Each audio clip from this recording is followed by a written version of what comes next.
So I love the analogy here of, and this is, I think, a really useful way to think about it, taking off this pair of subject object glasses. So this is the lens through which we view the world, and putting on a new pair of glasses.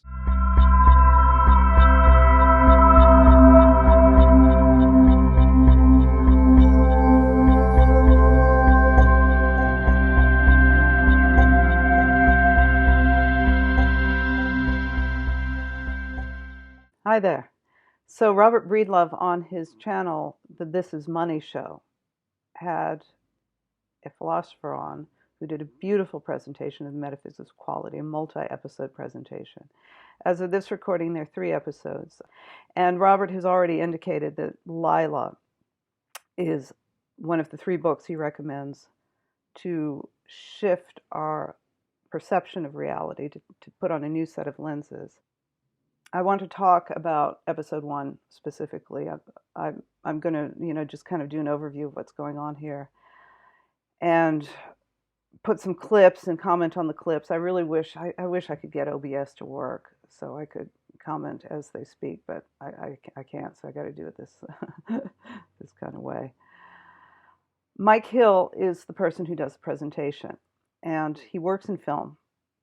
So he knows how to tell a story, and this presentation unfolds coherently and builds on itself. That's how we understand things, through story, and this is especially helpful with complicated things like metaphysics of quality, because we see the cognitive steps one must take to arrive at the metaphysics of quality, and it's exactly what Pirsig does in these 2 books. It's really obvious that Mike is coming at this from a place of deep love, and it shows.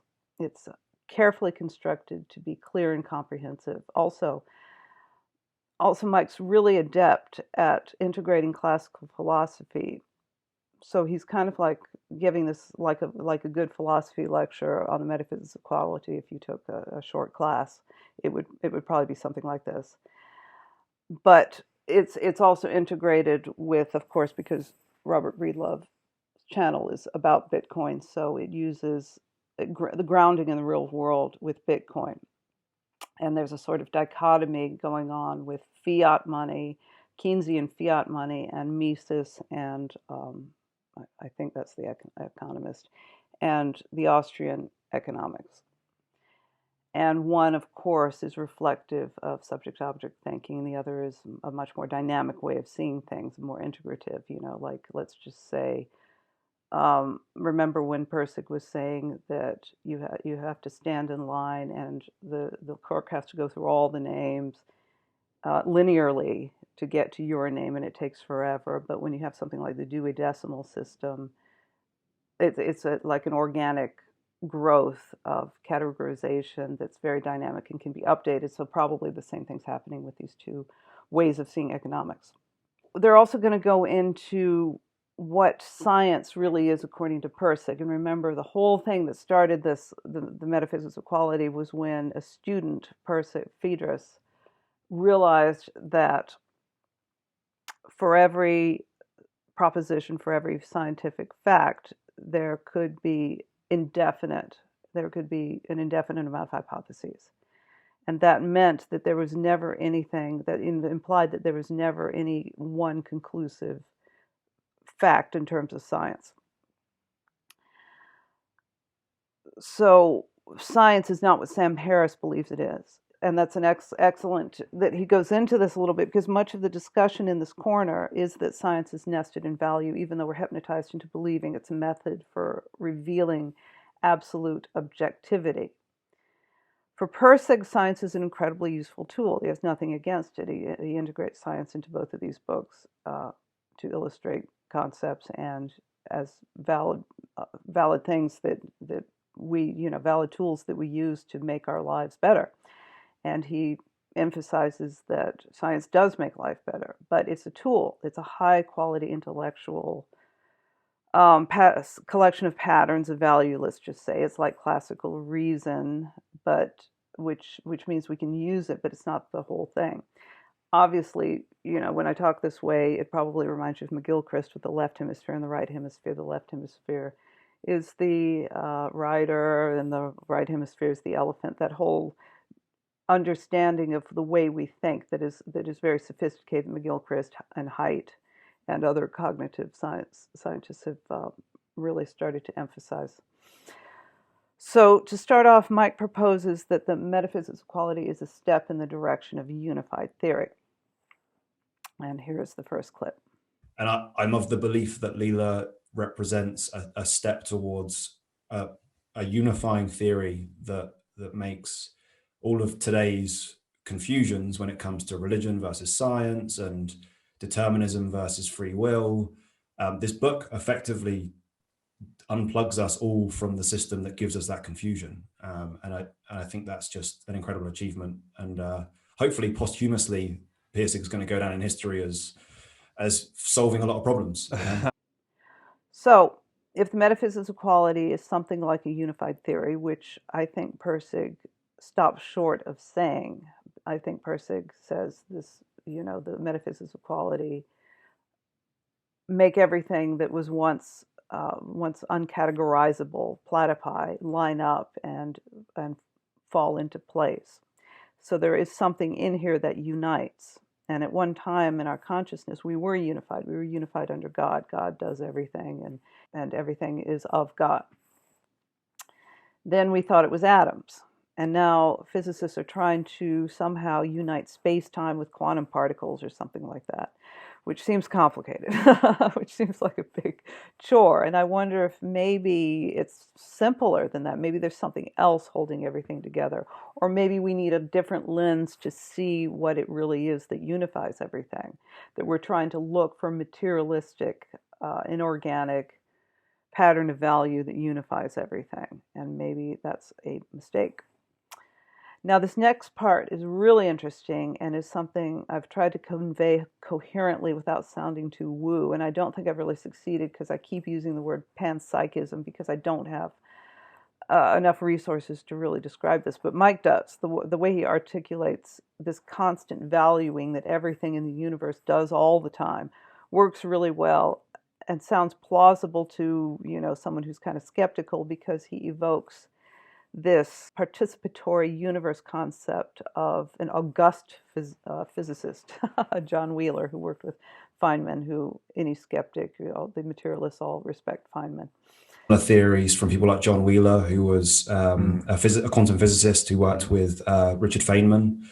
And he came up with a theory called the participatory universe, which is that actually implicitly the entire universe is a conscious marketplace. And what Pirsig states is that the metaphysics of quality suggests or proposes that everything is conscious and is making choices, from the cells to electrons to mass to cellular biology. Everything is making actions based upon a value system at the low grade level of a bacterium. It will value something, i.e. it will love something that will inspire action in it, that will be unrecognizable from us in our context of valuing a child in our family, because as evolution becomes more complex, the evolutionary development becomes more complex, the emergent property of value itself changes as an emergent property of the complexity. So Vervaeke would totally approve of this beautiful term, the participatory universe. Everything participates. Everything moves towards something. And inherent in that movement is the way of value or of quality. And I think it's very interesting the way Mike says here, the nature of value changes as a result of the complexity. That's right. The nature of value in every level is different. So the atom combines with another atom out of love. He uses the word love, which is great in here. And it's that same love, the valuing that we have for our children, but we don't recognize it as the same because of the evolutionary level in which it presents. But it is the valuing itself, that moment of valuing, that is the thing that everything's doing all the time. There's quality events happening all the time, and this is what creates reality. At some point, I think it's in another episode, he proposes that that quality relationship is consciousness. So that means you just have to watch them all to find that. So in terms of the hard problem of consciousness, maybe it's not hard at all. Value is love, and love is what the universe does all the time and is made of. So that kind of does give us a taste of why this is a unified theory. And what unifies it is not any particle. It sounds like the unification of everything,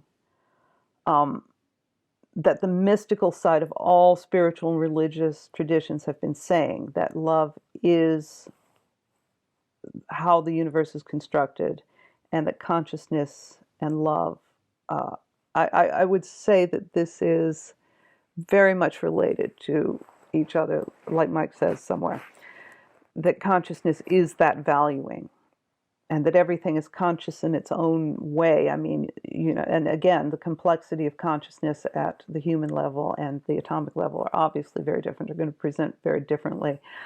Pirsig calls them cousins, but the valuing, again, is the same thing. So consciousness is an awareness of value, of love, and that value or love holds the universe together. It stimulates towards quality. And both Mike and Robert say something like, well, Mike says, metaphysics is a model of reality we can use to act. And then Robert says, value is action. That's right. Walking across the room is value expressed in action. So remember that egg shape, the constituent element of all experience or all action, is as valuing in Jordan Peterson's Maps of Meaning. So I want to say something about the meaning crisis, because we're talking about this one objective truth, and they talk about this in this episode, that in subject-object metaphysics, that the presumption, or in Sam Harris's worldview, the presumption is there's only one objective truth.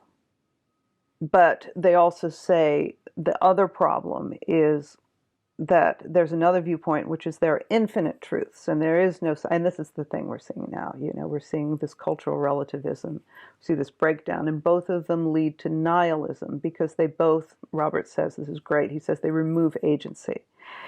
Again, in Pirsig, agency is the quality decision. So if you're talking about determinism and free will, determined are your biological limitations, your cultural inheritance, your boxcars. And I hope somewhere in here Mike references the boxcar metaphor, because it's really, really good. Undetermined is where you're going to go with them, where the quality track's going to lead you. And that is where we have choices. We sense pre-intellectually what quality is, but how we make it into an analog, that's our choice. It's that newness.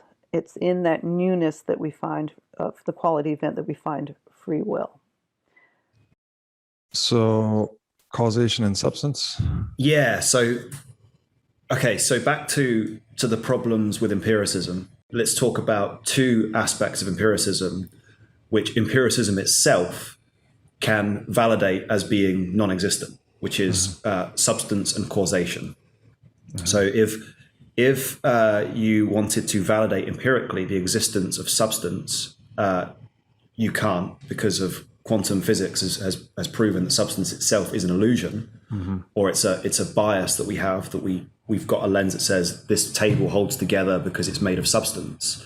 But we know that that's not the way that subatomic universe works, that it's not actually a fixed matter, it's something else.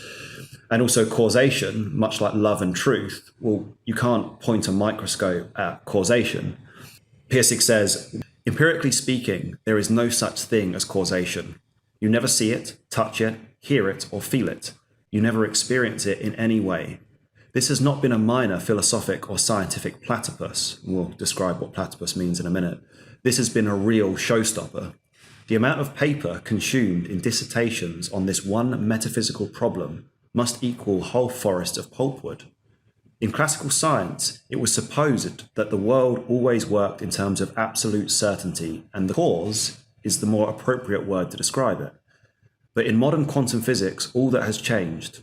An individual particle is not absolutely committed to one predictable behavior.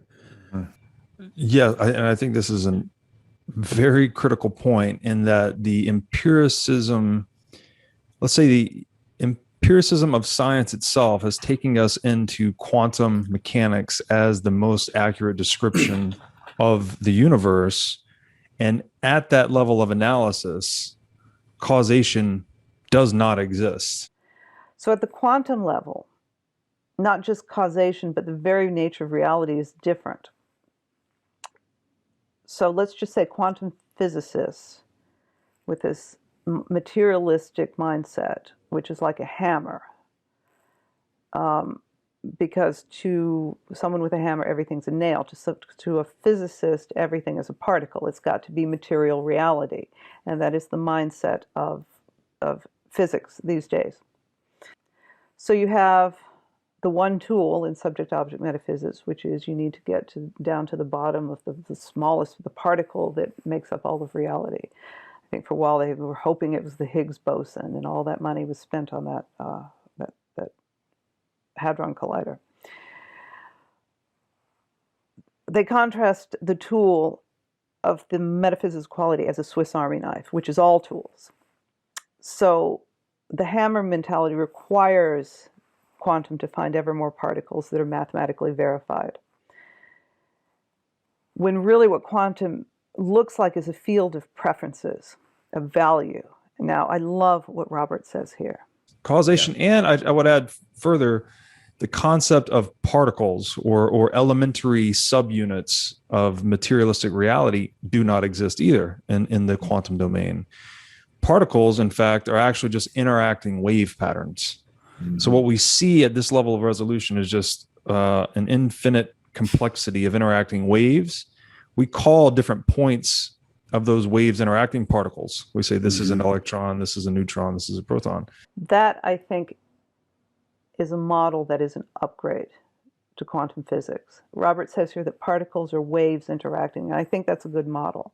You know, maybe so an electron is doot, doot, doot, like a Morse code in a wave, the crest perhaps, and the troughs are, and so maybe registering, I don't know exactly, but maybe registering in the dual slit experiment, there's 50% chance you're going to see a trough and 50% chance you're going to see a crest.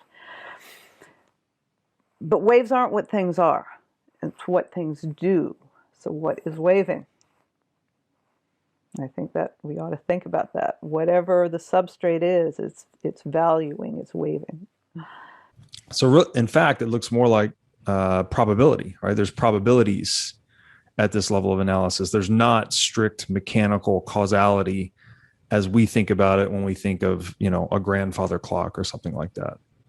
Yeah, and I think, yeah, just to offer up, let's say, a kind of morsel of where we're going with this, because to hear this in isolation of what Pirsig proposes is really it's kind of discombobulating, because you kind of go, well, of course causation exists, how it has to, and what are you offering up in replacement of it? Because I can clearly see that if I tip this bottle over, it's, you know, I'm gonna push it and it's gonna fall over. Mm-hmm. What Pirsig is basically saying is that what we call causality, from a pragmatic point of view, the world has predictable outcomes under certain circumstances. But what is allowing for that predictability is not fixed deterministic rules, but actually stacked consensus models of probabilistic outcomes that are defined by preference at every single tier of existence, from the subatomic particle all the way through to the human actor. When we say that something is a deterministic law, what we are actually saying is that the probability of this happening is so high that it may as well be a fixed law. Yes. But it is merely probability based upon trillions of subordinate value preferences being made by the patterns that make up existence. Yes. And that those patterns, we have to, for mental practicality, separate the world into units for pragmatic purposes. That's what the left hemisphere is responsible for. Right. It's one mode of thinking, which is why we see waves in right hemispheric thought, but we see particles in left hemispheric thought, because they're modes of perception that the brain allows us. Yes. But in reality, there is no such thing as causal laws, which sounds ridiculous, but it's probabilistic outcomes that are so high in probability that they appear to be rules, unbreakable rules. Probabilities also mean inclinations, and that word inclination implies valuing. So the probabilities themselves, you could say, are strong tendencies to preference, but not 100%. But on the scale we're seeing it, we don't see these whatever nuances at the quantum level that don't exactly have the same preferences as the majority of whatever it is. I'm not going to use the word particle. So at the scale we're seeing it, it appears to be an airtight law. And that mental conception of how we experience, again, causation seems airtight. We don't see things at the quantum level, nor do we experience things in the cosmic level. In the scale we're in, we have this limitation, and subject-object metaphysics seems to explain everything in here. But we have to step outside of that.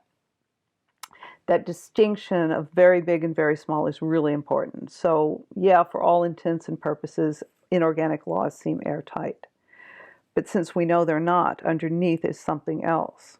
And that something else, I think, can be revealed to us with a switch in consciousness, or at least get us closer to the one true reality, if you want to look at it in Neoplatonic terms. So that I like a lot. This whole section is really, really good. It really explains some difficult concepts in the metaphysics of quality. And I'm going to play a lot of this next section because it's a really clear and elegant way of explaining how value gives us things, these static patterns of value, the nouns, that we assume is substance or subjective experience. Remember, in Metaphysics of Quality, an atom and an idea are static patterns of value. So how does all this value create what we experience as static patterns, as objects, let's say, objects of experience, ideas as objects and tangible objects?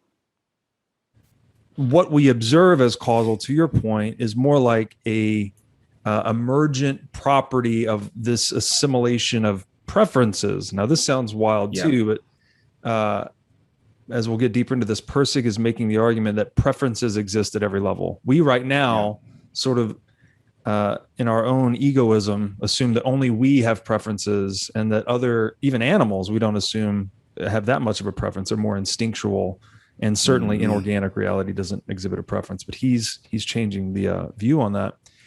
The appearance of it being 100% 100%, it's always going to do that no matter what, which gives it the appearance of a causal law. It's only because at the resolution of the constituents that make up that outcome, in their democratic consensus, give the appearance of an outcome consistently. But there might be particles that had different preferences, but were 1 in a million. And because the other 999,999 particles preferred to have a consistent preference under certain conditions, there's a consistency which, from the observer's perspective, is basically airtight. Right. So, in the same way that in a democratic model of people voting, depending on the conditions, you'll always get an outcome of people voting towards a certain way. That doesn't mean it's a rule that everyone will vote that way. It just means that under these certain conditions, it's preferred that of these choices, they'll move towards this action. Yeah, we're getting discrete outcomes, although there may be continuous action underneath it, right? There could be like 80, to your example of voting, 80% voted this guy, 20% voted this guy. All we see is the result of the election. So you can see that what emerges as an object is just many instances of events that converge and emerge as this thing.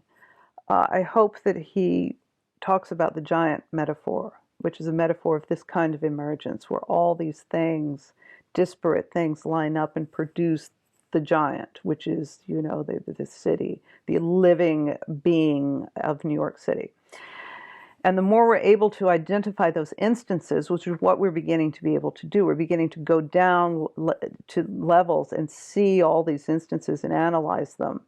And this is part and parcel of the information age. The more we can see the places that that thing is not parallel to the discrete event, the more we can propose another reality. And this kind of is the backbone of cultural relativism, this fragmentation. This is hard for me to explain, so I hope you get what I'm talking about. If, like what Mike and Robert are saying, you have these multiple quality events that emerge and create this thing that you see, with increasing scientific ability, technology, and information, you can actually go down there and parse out things and create a new narrative. And then the thing itself deconstructs a lot, it fragments a lot, and this becomes very confusing. For example, biological sex. Because we can measure at a higher and higher levels of resolution, we start seeing the variations of binary sex through the objective lens, chemicals and hormones, etc. I'm no biologist, but you know what I'm talking about. So we see variations in biological markers, and that brings into question this lower resolution grand category. And these grand categories are meaningful. And this is a lot like the fact that what Pajot may be talking about when he uses the apple and chair analogies. Yes, they're made of many things, but they unite into one thing that has great meaning. But the more and more you analyze, and our capacities for extracting things to analyze is combinatorially explosive at this point. There's no doubt. This is why everything's so fragmented and confusing. The more components we see, the more variables to reconstruct into something very different. And suddenly you have infinite categories of sex. So this is completely objectively valid, or it's objectively valid and completely useless for anything but sequestered intellectual gymnastics. So value becomes important again as a parsing and sorting tool when you have this combinatorial explosion that science is able to give us, and the information age is able to give us, the internet, social media, all this stuff. These are fragmenting tools. They're so sophisticated. But if that value is sequestered intellectually, it becomes this kind of shit show. It becomes this fragmentation. When applied, when these ideas based on this analytic, going way, way into analysis, becomes an idea of what, for example, society is, and then applied top-down. But sometimes the idea and the social pattern meet. Do we value binary? Well, a lot of our history of social, intellectual, and biological patterns say yes. But in practical reality, we're really not going to be able to go back. We know now that being gay truly has a biological support that's different enough that you can actually have a discrete category for homosexual. And if applying social value, that in this day and age, and as it should be and as it's become, this has become a high quality social pattern of value. To be gay is a thing. Transgender too. There are transgender people, actual transgender people and there is biological substrate for transgenderism. But if you cut those categories down much further, they become unworkable on the social level. It's too much for us to handle. And if you forget the social level, this is where the fragmentation really shows up. And a lot of the fragmentation problem is intellectual, breaking down things intellectually that don't have a practical breakdown on the other levels, that don't have a tenable breakdown on the other levels. So the application of nice sounding but inappropriate ideas on the social level is where the problems are these days. And in this case, due to our ability to overanalyze the biological and then intellectually infer the social from that, that's where fragmentation is coming from. So this example of LGBTQ is a front and center example, and it's easy to demonstrate it with this example, but there are many. Like causation, substance is a derived concept, not anything that is directly experienced. No one has ever seen substance, and no one ever will. All people ever see is data. It is assumed that what makes the data hang together in consistent patterns that they adhere to is this substance. The data of quantum physics indicate that what are called subatomic particles cannot possibly fill the definition of a substance. The properties exist, then disappear, then exist, and then disappear again in little bundles called quanta. These bundles are not continuous in time, yet an essential defined characteristic of substance is that it is continuous in time. Since the quantum bundles are not substance, and since it is a usual scientific assumption that these subatomic particles compose everything there is, then it follows that there is no substance anywhere in the world, nor has there ever been. The whole concept is a grand metaphysical illusion. Okay, so this is another one of those scary things of like, okay, but I'm looking at substance right now. I'm 35 years old. I've always seen substance. And now I have to get my head around the fact that this table is made up of subatomic particles which don't follow any deterministic rules, that don't adhere to Newtonian physics, which therefore doesn't make sense in the world of subjects and objects. You follow that chain back long enough and you suddenly realize that you're living in the matrix, right? Which is that this is, I'm seeing an illusion. Right. And the conjurer of this illusion is Aristotle, who handed us the psychotechnology of his metaphysics as a way of seeing the world. And it had such high quality pragmatic value to us as a species for 2,000 years that it helped us navigate the world in the same way that Einstein's theories of relativity help us navigate at the resolution of certain scales. But they break down at the subatomic level and they break down at the macro level. So again, we're not degrading subject-object metaphysics as being an illicit, illegal psychotechnology. It's just that we need to accept that its practical applications start to fall apart when you really interrogate what it's implying for the universe. And then the next question is, well, how can we navigate around these fallacies in a way that will offer us more pragmatic value in seeing the world in a more realistic frame, right, in a more truthful frame? Yes. So what then is substance in the metaphysics of quality framework? The answer provided by the metaphysics of quality is similar to that given for causation. Strike out the word substance wherever it appears and substitute the expression stable, inorganic pattern of value. Again, the difference is linguistic. It doesn't make a whit of difference in the laboratory which term is used. No dials change their reading. The observed laboratory data is exactly the same. The greatest benefit of this substitution of value for causation and substance is that it allows an integration of physical science with other areas of experience that have been traditionally considered outside the scope of scientific thought. If Einstein's theory breaks down, that means that there are platypi outside the realm of our experience, again, in the bigger registers and the smaller registers. When we measure outside of these parameters, it's no longer valid. So it's a good intellectual measuring tool, but modern physics has confused it with ultimate reality and again is trying to particleize it so it all fits together. And that's the very definition of a platypus, a category that isn't a mammal or a bird. Something that we can prove mathematically, but we can't observe, so we're going to assume it's a particle. Theoretical particles stand in for what we don't know. But again, if you assume that the substrate isn't particles, but it's value, or let's just say potential to value and then valuing, then everything lines up. And ancient cosmology starts making sense too.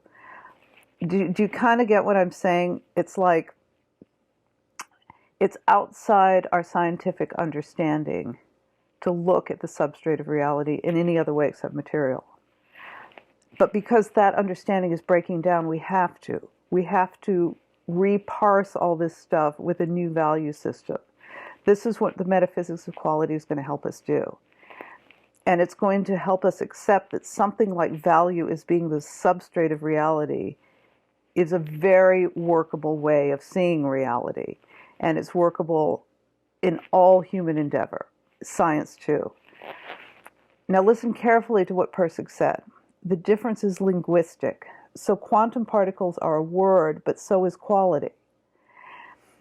If we can put on a lens that quality is the origin of all, and we don't have to actually see it as a material substance, that in fact the bottom of reality is the way, as in Tao, the way of quality, then we can free ourselves to proceed on something much more productive. Because the end of subject-object metaphysics, which is demonstrated in this fragmentation, confusion, and now facts don't matter, we've parsed too far into it. We need to turn around and go in another direction, and that direction is something like, it's something like that re-enchantment that Pajot was talking about. Yeah. Where at the actual fundamental level of perception, say the quantum realm, there are no things at all. There are just events or processes or probabilities or waves. Like it's patterns, right? It's patterns all the way down. And so we have to accept that what we know empirically about reality takes us to a place that says empiricism does not exist. Yes. So when we get to the substance of substance, it is all patterns. And now, hopefully, this is unlocking your mind. Like, okay, maybe I can start to put on a new psychotechnological lens and look at the world. So when Robert says it's patterns all the way down, that's true. But at the bottom of those patterns, of course, this force that separates heaven from earth, the first cut, static and dynamic. It's that I guess in ancient cosmology, it's going to be that singular event where heaven and earth were separated, where from nothing, from the void, from, I guess, pure dynamic quality, you could say, but if you're going to do a cosmology oriented around the metaphysics of quality, there's room for discussion, philosophical discussion here.